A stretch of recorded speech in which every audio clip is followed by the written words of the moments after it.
Hey YouTube, it's Nerdcat. Sorry about last week, but a lot of stuff happened and I didn't have time for a video.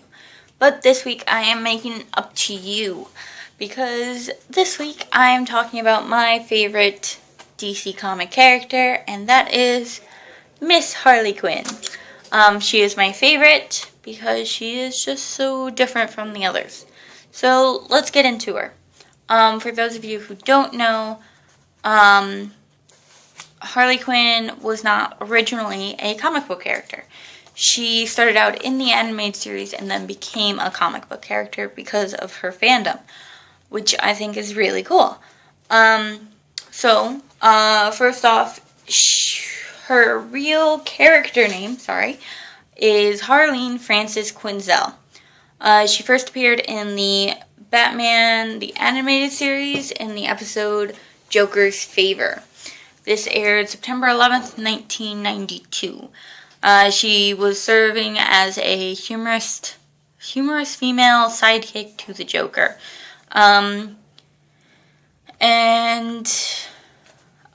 It showed her relationship, how she was devoted to the Joker and was oblivious to his psychotic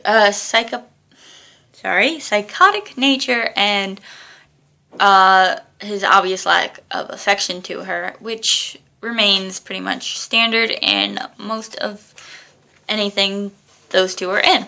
And her name, Harley Quinn, is a play on words on the word Harlequin. So, as I said, she first started out in the Batman animated series, Joker's Favor.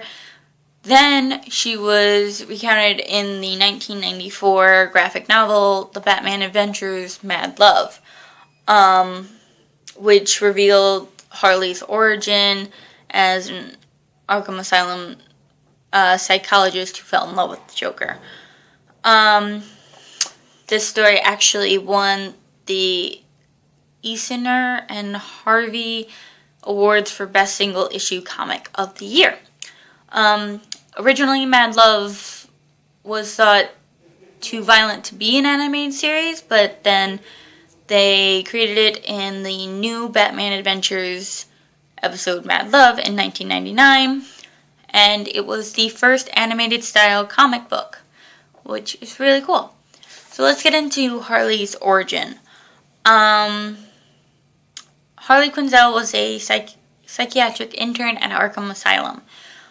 She was a model student, she had high grades, but she was also a gymnast, and that won her a scholarship to Gotham City University. While researching the lunatics in the asylum, she had a fascination with one in particular. After 3 months of begging and volunteering, she was finally let to analyze him. He gained her sympathy, and seduced her, and she fell madly in love with him. She ended up helping him escape, which caused her license to be revoked and her sent into her own cell. But during the earthquake in Gotham City, she escaped, became Harley Quinn, and was the sidekick to the clown prince of crime, the Joker. In the animated series, and I think also in Mad Love, her origin story is a little different. Well, not really, but kind of. It shows how he seduced her with a sob story about how all he wanted was to make his father happy and laugh, but he just got beaten by him.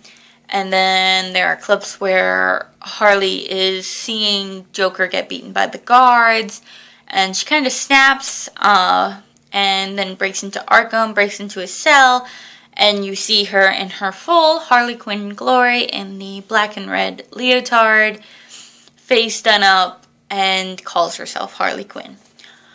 What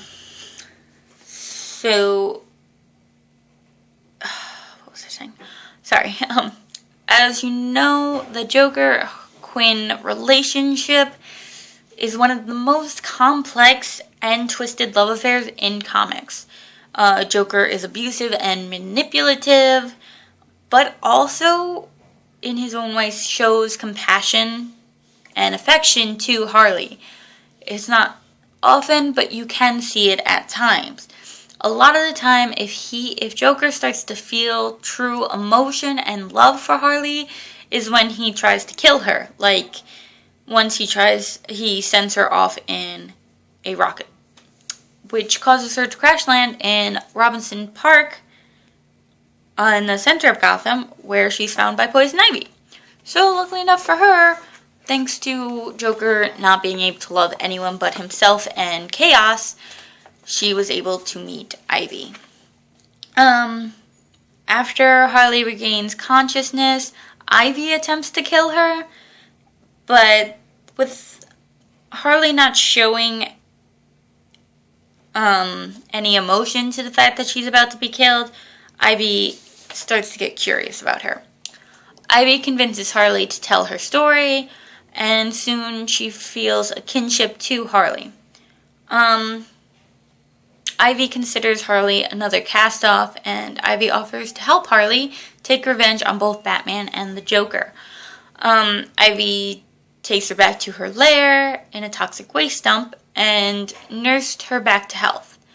This included injecting Harley with a serum that Ivy had developed, which gives Harley her immunity to various sorts of toxins.